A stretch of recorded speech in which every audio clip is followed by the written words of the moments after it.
اور وہ ہے یہ وہ کرٹیکل آیت جس کی وجہ سے بڑی خطرناک حد تک مسکنسیپشن بعض لوگوں میں پھیل گئی کہ نبی جو وہی امت تک پہنچاتا ہے اس میں بھی بعض اوقات شیطان کوئی چیز ملا دیتا ہے. اس کے لیے انہوں نے من گھڑت روایتوں کا بھی سہارا لیا.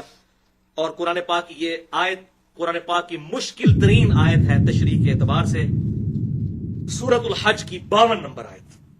اس کو انہوں نے تختہ مشق بنایا یہ اپنا عقیدہ پروپیگیٹ کرنے کے لیے, لیکن یہ آیت کا کانٹیکسٹ اور اس کی تفسیر سورۃ الفرقان کی آیت نمبر 31 سے لے کر 33 تک معاملے کو بالکل کھول دے گی. اس پہ مجھے بڑی محنت کرنی پڑی کہ مجھے قرآن پاک سے کوئی کراس ریفرنس ملے, تو الحمدللہ بڑی محنت کے بعد یہ مجھے کراس ریفرنس سورۃ الفرقان کی 3 آیات مل گئیں, 31, 32 اور 33. بہرحال یہ آیت سورۃ الحج کی آیت نمبر 52 آپ کے ریفرنس پہ ریفرنس نمبر 6. بسم اللہ الرحمن الرحیم. وما ارسلنا من قبلک من رسول ولا نبی. اور اے محبوب صلی اللہ علیہ وسلم کبھی ایسا نہیں ہوا کہ آپ سے پہلے جتنے بھی ہم نے نبی اور رسول بھیجے ہیں ان کے ساتھ یہ پرٹیکولر معاملہ ہوا, الا یہ ہوا اذا تمنا القى الشیطان فی امنیتہ, کہ جب کبھی نبی نے کوئی تمنا کی تو شیطان نے بھی اس میں اپنا حصہ ڈال دیا. ایسا ہو ہی نہیں سکتا کہ کوئی نبی اور رسول اس معاملے میں محفوظ رہا ہو. ہمیشہ ایسا ہوا ہے کہ جب نبی نے کوئی تمنا کی تو شیطان نے اس کی تمنا میں اپنا حصہ ڈال دیا. فَيَنْسَخُ اللَّهُ مَا يُلْقِ الشَّيْطَانُ, پھر اللہ تعالیٰ نے اس کو تو نسخ کر دیا, ختم کر دیا جو شیطان نے القاء کرنے کی کوشش کی. ثُمَّ يُحْكِمُ اللَّهُ آیَاتِهِ, اور پھر اللہ تعالیٰ نے اپنی آیات کو محکم اور مضبوط کر دیا. وَاللَّهُ عَلِيمٌ حَكِيمٌ, اور اللہ تعالیٰ علم والا اور حکمت والا ہے. بعض لوگ اس بات کو نبی کی طرف لے گئے کہ نبی پر شیطان کو یہ القاء کر دیتا ہے, معاذ اللہ استغفر اللہ, پھر اللہ تعالیٰ اس کا القاء ختم کر کے تو آیات کو محکم کرتا ہے. جو نبی پر وحی آتی ہے اس وحی کے دوران شیطان بھی کوئی وحی انجیکٹ کر دیتا ہے. یہ تو بھائی بالکل غلط ہے, یہ تو قرآن کے پورے فلسفے کے خلاف ہے, کیونکہ قرآن تو کہتا ہے کہ ہم نبی کی حفاظت کرتے ہیں. وما ينطق عن الهوى ان هو الا وحی یوحى. سورۃ الجن کی آخری آیت ہے کہ اللہ کی یہ شان نہیں کہ اپنے غیب پر کسی کو مطلع کرے مگر اپنے پسندیدہ رسولوں میں سے بھی, اور ان کی حفاظت پہ بھی فرشتے مامور کر دیتا ہے. اور یہ مضمون قرآن میں کئی جگہ ہے. اصل اس میں مخاطب ہیں عوام الناس. اب اس آیت کو سمجھیے کہ کبھی ایسا نہیں ہوا کہ کوئی رسول اور نبی آیا ہو, مگر یہ کہ یہ معاملہ ہوگا کہ جب کبھی اس نے تمنا کی کہ وہ دعوت حق جو اللہ نے اس کو دی ہے وہ عوام الناس تک پہنچائے تو شیطان بھی اس کے اندر اپنی عمل دخل کر دیتا ہے. مراد یہ کہ جب وہ لوگوں کو حق بات پہنچاتا ہے تو لوگوں کے دلوں میں وہ وسوسے ڈال کر نبی کے خلاف کر دیتا ہے عوام کو. پھر اللہ تعالیٰ اس معاملے کو دور کرتا ہے. وہ کیسے کرتا ہے؟ اعتراضات کر کے. یار یہ کیا قرآن میں آیت نازل ہوئی, یہ کیا مکھی اور مچھر کی مثال. تو اللہ تعالیٰ نے اللہ نے کوئی علم نہیں جاننا, بلکہ اللہ تبارک و تعالیٰ اس مثال کے ذریعے لوگوں کو بات سمجھانا چاہتا ہے. اگر کسی کو مکھی اور مچھر کی مثال سے سمجھ آتی ہے تو اس طرح سمجھ آ جائے. تو اللہ تعالیٰ پھر اپنی آیات کو محکم کرتا ہے, اور پھر اللہ تبارک و تعالیٰ ان آیات کو محکم کیسے کرتا ہے, اور آیات نازل فرما کے ان اعتراضات کا جواب دے کے. اسی لیے تو بھائیو یہ اتنی موٹی کتاب ہے, ورنہ ایک صفحے کی کتاب ہوتی ہے. یہ اتنی بڑی کتاب اسی لیے ہے کہ وسوسے بہت زیادہ ہیں.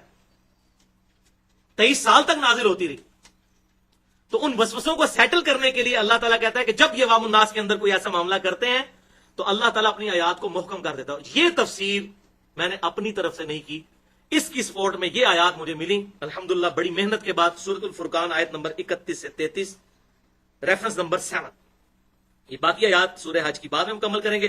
یہاں کراس ریفرنس کے طور پر اس چیز کو لے لیں. وَكَذَلِكَ جَعَلْنَا لِكُلِّ نَبِيٍّ عَدُوًّا مِّنَ الْمُجْرِمِينَ, اور ہم نے اسی طریقے سے ہر نبی کے دشمن بنا دیے مجرموں میں سے. یعنی اللہ تعالیٰ یہ کشمکش کرتا ہے, یہ دشمن بھی اللہ تعالیٰ نے شیطان بھی پیدا کیا, اور یہ سارے معاملات یہ جو حالات ہوئے آزمائش کے لیے.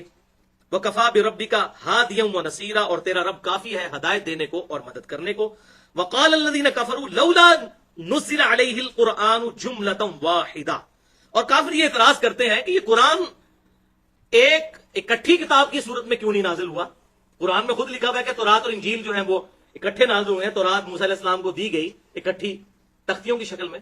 یہ قرآن کیوں 23 سال سے نازل ہو رہا ہے, مکی دور میں 13 سال سے اکٹھی ایک کتاب سلیبس کے طور پہ پکڑا دی جاتی ہے. ابھی کافروں کا اعتراض تھا. تو اب دیکھو اعتراض کرنے میں تو کوئی بھی اعتراض کر سکتا ہے.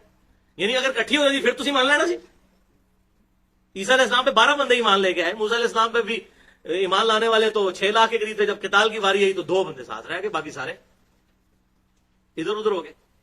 تو یہ اعتراضات، دل بےمان تھے اجٹا ٹیر، جنہوں سے پنجابی کہنا ہے کہ دل میں بےمانی ہو تو پھر جھوٹے دلائل تو بہت گھڑے جا سکتے ہیں۔ تو یہ کافر اعتراض کرتے ہیں یہ کتاب اکٹھی کیوں نہیں نازل ہوئی؟ تو اللہ تعالیٰ فرماتا ہے کذالک، یہ اس لیے ہے لنثبت به فؤادک ورتلناہ ترتیلا، یہ اس لیے کہ محبوب صلی اللہ علیہ وسلم ہم آپ کو اس کے ذریعے مضبوط کریں اور ٹھہر ٹھہر کر کے آپ پر یہ کتاب پڑھیں۔ مراد یہ کہ آپ صلی اللہ علیہ وسلم کے لیے گائیڈ لائنز ہیں، مسلسل 23 سال سے آپ کا اللہ تعالیٰ کے ساتھ ڈائریکٹ رشتہ برقرار، اور آپ کو آہستہ آہستہ اس کے ذریعے مضبوط کیا جا رہا ہے۔ پہلے گائیڈ لائنز آتی ہیں، اس پر عمل کرتے ہیں، نئی ازمائشیں آتی ہیں، پھر اللہ کی طرف سے گائیڈ لائنز آہستہ آہستہ ایوالو ہوتے ہوئے صحابہ اکرام کی ایک جانثار جماعت آپ کے پاس تیار ہو گئی ہے، اس لیے کہ آپ کے دل کو مضبوط کرتے ہیں ہم اس کے ذریعے، جو کہ اللہ تبارک تعالیٰ نے سورہ حشر میں بھی فرمایا کہ اگر یہ کتاب نازل ہوتی پہاڑوں پر تو ریزہ ریزہ ہو جاتے پہاڑ۔ نبی صلی اللہ علیہ وسلم کے مبارک دل پہ آہستہ آہستہ اس کو نازل کیا گیا تاکہ آپ کے دل کو مضبوط کیا جائے اس کے ذریعے۔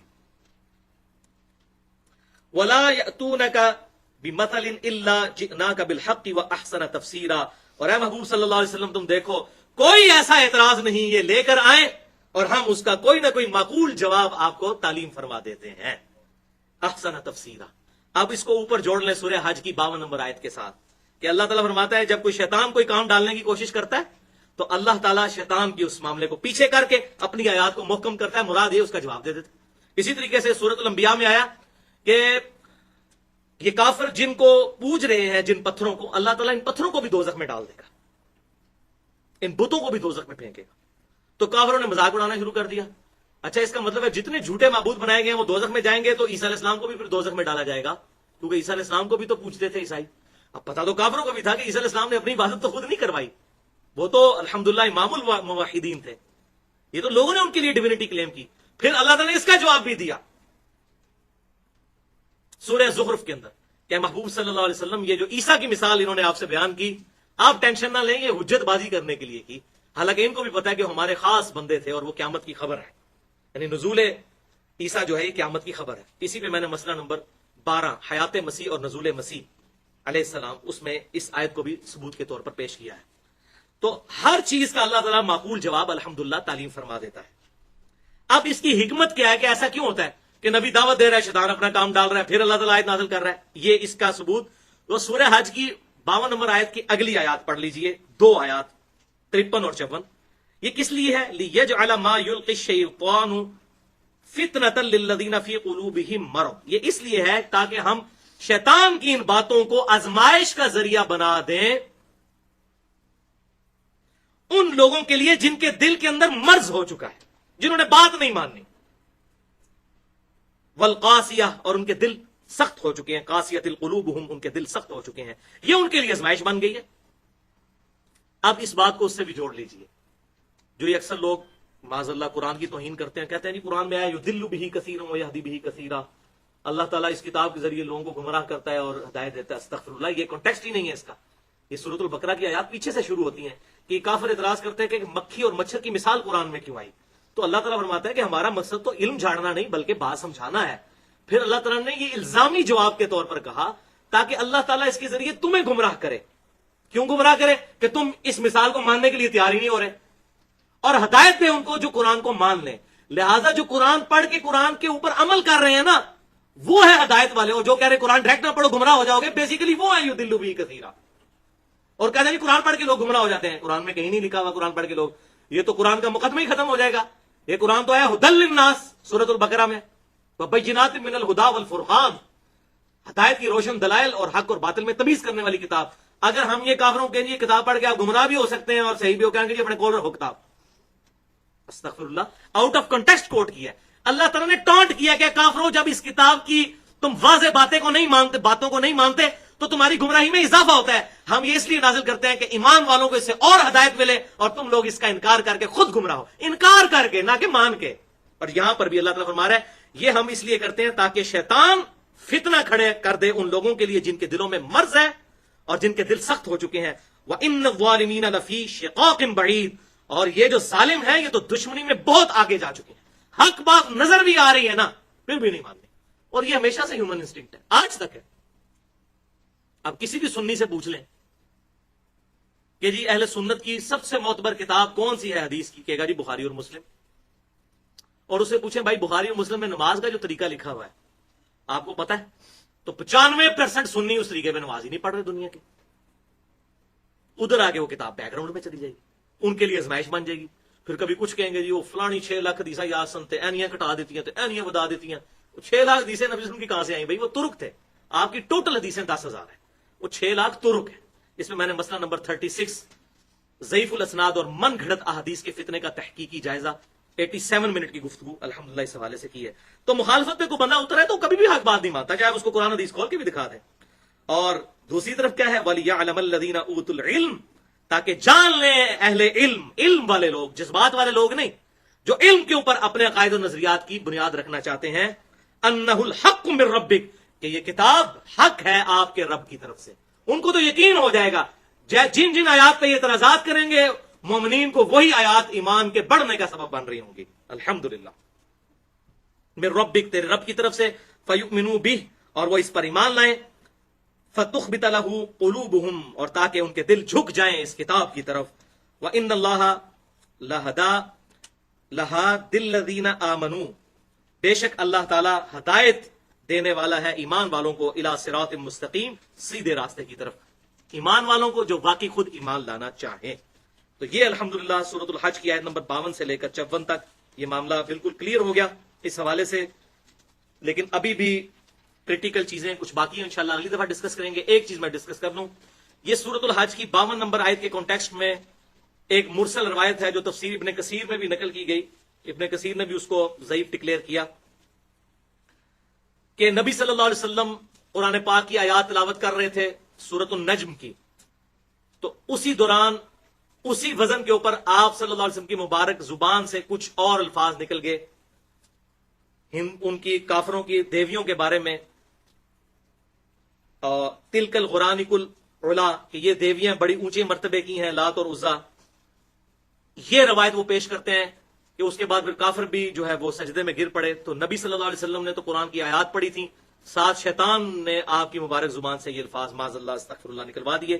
یہ بھائیوں بالکل جھوٹی روایت ہے، اور اس کا میں نے پوسٹ مارٹم مسئلہ نمبر 36 اسی ضعیف الاسناد اور من گھڑت احادیث کے فتنے کا تحقیقی جائزہ، اس میں جو میں نے 5 جھوٹی اور ضعیف روایتوں کی مثالیں دی ہیں کہ جن کی وجہ سے دین کا بیڑا غرق ہوا ہے، اس لیے صحیح حدیث پر ایمان لانا ضروری ہے، ان میں سے ایک مثال یہ بھی ہے. یہ بالکل جھوٹی روایت ہے، اس کی اسلام میں کوئی حیثیت نہیں ہے.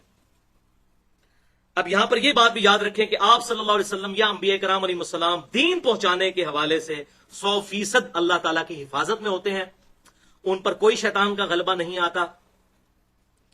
لیکن جہاں تک دنیاوی معاملات کا تعلق ہے، صحیح مسلم میں اوپر تلے 4 طرق موجود ہیں کہ آپ صلی اللہ علیہ وسلم نے ارشاد فرمایا. وہ بڑا ڈیٹیل واقعہ ہے، ابھی ٹائم نہیں بیان کروں. کبیر نحل والا واقعہ، وہ کھجوروں کی پیوند کاری اور گرافٹنگ والا واقعہ، اس میں آپ صلی اللہ علیہ وسلم نے اینڈ پہ ارشاد فرمایا انتم اعلم بامر دنیاکم، دنیا کے کاموں کو تم بہتر سمجھتے ہو. اور اس میں آگے الفاظ ہے صحیح مسلم میں، ابو داؤد میں بھی موجود ہے یہ حدیث، مسلم میں 4 طرق اس کے موجود ہیں کہ جب کبھی میں تمہیں اللہ کے ریفرنس سے کوئی بات بتایا کروں تو اس کو من و ان قبول کیا کرو. ہاں جب تمہارے دنیاوی معاملے میں کوئی تمہیں مشورہ دوں تو تم خود دیکھ لیا کرو دنیا کے کاموں کو تم بہتر سمجھتے ہو، جو تمہارا اپنا ایکسپیرینس ہے. اب دیکھیں نا جو آج اس وقت سائنس نے جو ترقی کی ہے، یعنی کہ وہ 550 مسافروں کو لے کر ایئر بس A380 آسمان میں اڑ رہی ہے، اور کہاں لوگ 4 مہینے میں حج کے لیے پہنچتے تھے اور اب 4 گھنٹے میں پہنچ جاتے ہیں. اب یہ صحابہ کرام کو تو یہ چیزیں، یہ ٹیکنالوجی نہیں پتا تھی نہ ان کا یہ فریم آف ریفرنس تھا. تو یہ انسان کو جو اللہ تعالیٰ نے وقت کے ساتھ ساتھ ایوولوشن کرائی، ترقی کروائی اس حوالے سے. اور یہ حدیث تعبیر نحل والی میں نے پوری حدیث، اور اس حوالے سے اسلام کا کیا کنسپٹ ہے، آپ صلی اللہ علیہ وسلم نے امت کو کلیئر کٹ ایک ویژن دے دیا. انتم اعلم بامر دنیاکم، اس حوالے سے 35 منٹ کی میری گفتگو ہے مسئلہ نمبر 39 کے نام سے، علم وحی اور علم سائنس کی اہمیت اور ان کا دائرہ کار. یہ بڑی امپورٹنٹ اور ٹیکنیکل گفتگو ہے. اس حوالے سے اللہ تعالیٰ سے دعا ہے جو حق بات میں نے کہی اللہ تعالیٰ ہمارے دلوں میں راسخ فرمائے. اگر جذبات میں میرے منہ سے کوئی غلط بات نکل گئی تو اللہ تعالیٰ ہمارے دلوں سے محو کر دے.